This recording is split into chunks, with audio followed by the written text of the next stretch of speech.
রাদিয়াল্লাহু তাআলা আনহু আজান দিচ্ছেন, ওই বাচ্চাগুলো মুশরিক, তো ওরা আজানকে ব্যঙ্গ করতেছে, বিকৃতি করে ওরাও আজান দিচ্ছে। উদ্দেশ্য হচ্ছে আজানকে নিয়ে ঠাট্টা করা। উদ্দেশ্য কি?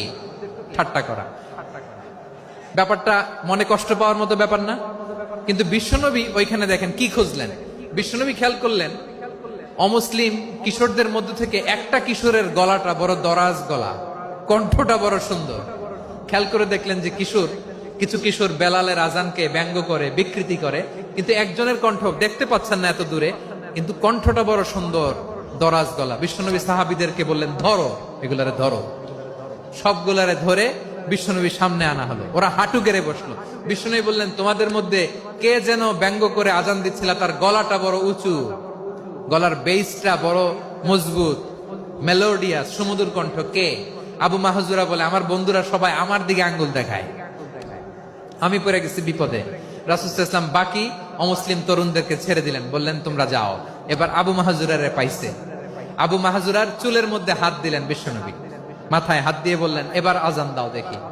আবু মাহজুরা বলে, আমি তো আজান দিতে জানি না, কারণ আমি তো বেলালেরটা শুইনা দিছি, আমার তো মুখস্থ নাই, আমি তো আজান দিতে জানি না। বিশ্বনবী বললেন, জানো না? তাহলে আসো, আমি তোমারে শিখাই দেই। সুবহানাল্লাহ পড়েন।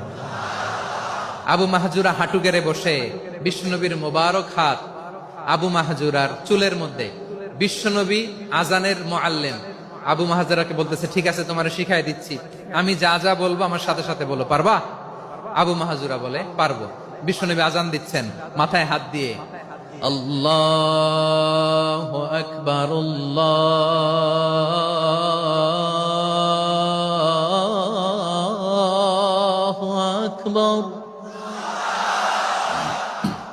আবু মাহজুরা এই বাক্যটা পড়লেন। বিশ্বনবী দ্বিতীয় বাক্য পড়তে আরম্ভ করলেন,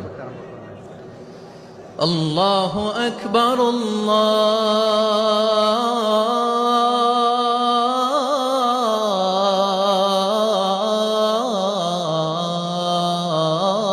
আল্লাহু আকবার। আবু মাহজুরা এই বাক্যটা বললেন। বিশ্বনবী আবু মাহজুরার মাথার মধ্যে হাত দিয়ে তৃতীয় বাক্য পড়লেন, আশহাদু আল্লা ইলাহা ইল্লাল্লাহ।